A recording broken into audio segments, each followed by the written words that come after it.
You know, it was gonna come down to this.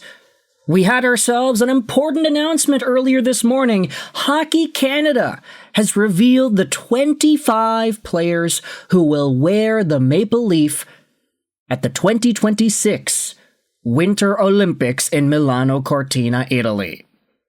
Here is the roster. There were a number of question marks that I'd say posed themselves, mostly on defense and in net, but the forward core, for the most part, is pretty darn strong. With the exception of maybe one name, I think a lot of these guys are players that we probably expected to see, although there is maybe one or two omissions that I didn't really expect here.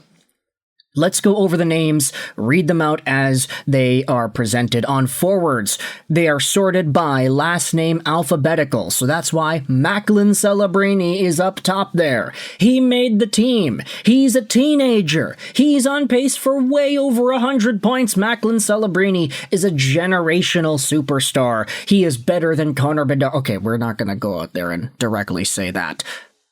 But Celebrini made the team, so did Anthony Cirelli, Sidney Crosby, Brandon Hagel, Bo Horvat made the team. Clap, clap, big congrats to Captain Bo making it over Matthew Barzal.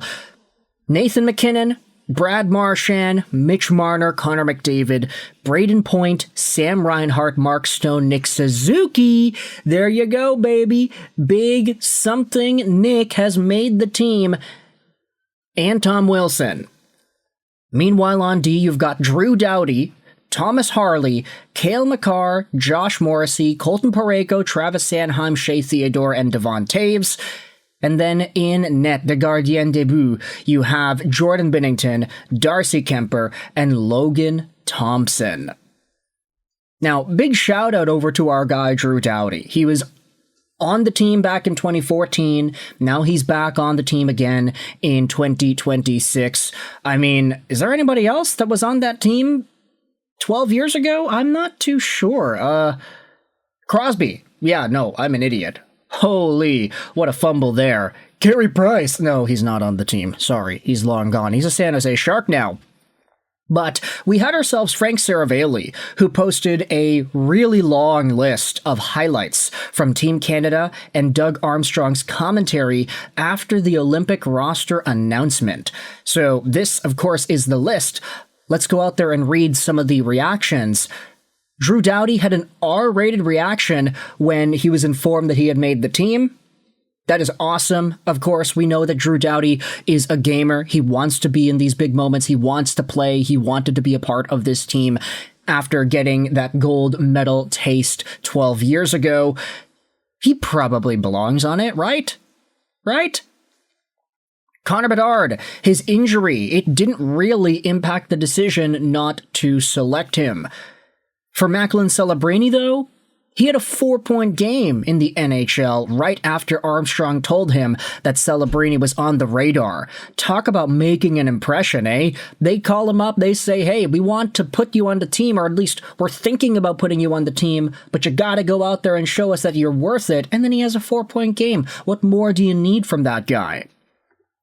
Take a look at this. Armstrong acknowledged the New York Islanders' 18-year-old Matthew Schaefer. He wasn't on the radar at the start of the year, but Armstrong was shocked at how quickly that changed.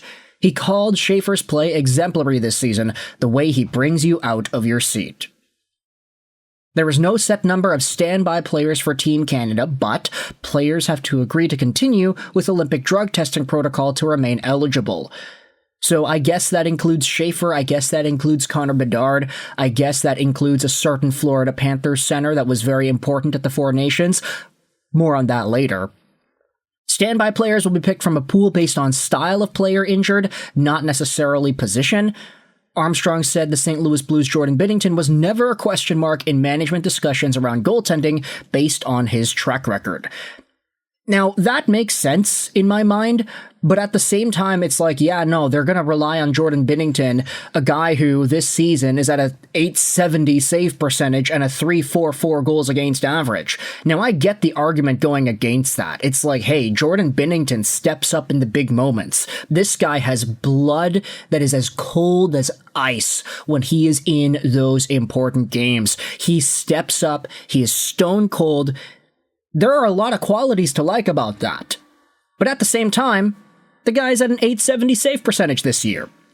So I really do wonder how long of a leash Jordan Binnington is going to get, especially when you have other goaltenders that probably do deserve an opportunity here too. I mean, Logan Thompson was the best goalie in the NHL for a while. Darcy Kemper has some really good numbers too. But if you want to talk about good numbers, it's like, okay, why is Mackenzie Blackwood or Scott Wedgwood not going? Is it just because they play in Colorado that their numbers don't mean much here? Darcy Kemper, okay, .917 save percentage, he's good, very good. But I just question the omission of some of these Wood guys from Colorado. Either way, there are a lot of Colorado players that are on the team in general. Devon Daves, Nathan McGinnon, Cale Makar. Let's go out there and read some of the reactions and replies. Renaud Lavoie said he's shocked that Sam Bennett is not a part of Team Canada. What else does he need to do to be on, really? Well, he needs to be good at something besides injuring goaltenders. Yeah, I'm going to agree with that. Let's leave a like on this tweet by Tyler Gervais. Elliot Friedman also said that he is surprised to see Sam Bennett out. Did not see that coming. And then there are some other replies here. Oh, I would take Bennett over Anthony Cirelli for sure. John Cooper bias. 3 Lightnings on the roster with Cirelli, Hagel, and Point. And that, I think, is one of these things where you have to talk about more so the actual play rather than the reputation. Bennett is not that good. Cirelli Hagel is the best PK unit in hockey. Bennett is a winger and a solid two-way physical player who can score, hit, and fight. He was key for Canada at the Four Nations. Yeah, that's true, but I also do think this is important to bring up.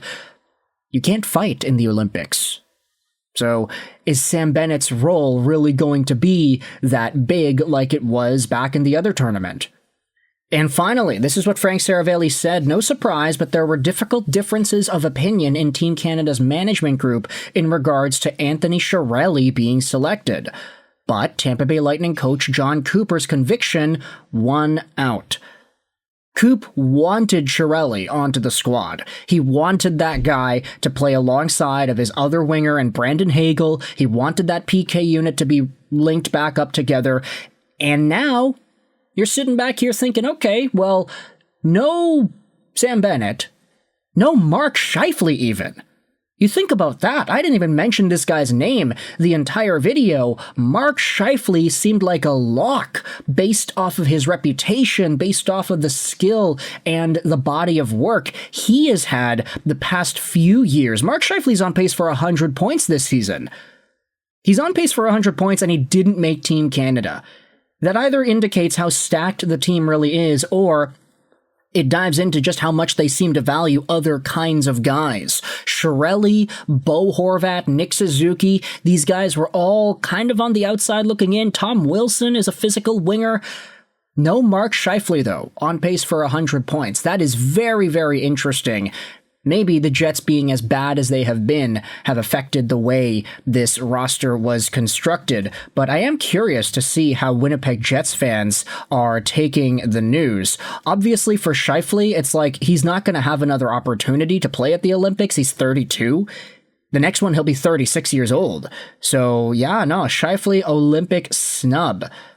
Cirelli is the biggest nepotism pick of all time. There's a sizable list of players ahead of him that were left off, shelved. Bringing Doughty too? I don't like that at all. Okay, well, it's Drew Doughty. I don't know.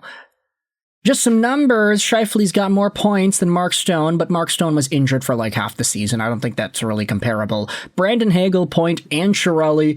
Yeah, no. You would probably say that he is a higher skilled player than some of these Tampa guys. So that, of course, I think is going to ruffle some feathers. Big shout out over to Nick Suzuki and Bo Horvat for making the team. Not to mention our guy Macklin Celebrini representing the Maple Leaf well. Let me know your thoughts in the comment section below. How do you feel about this forward core? The defense, I mean, it's not the best, but you make do with what you have. Josh Morrissey's a good player. Harley stepped up lately. Cale Makar is Cale Makar.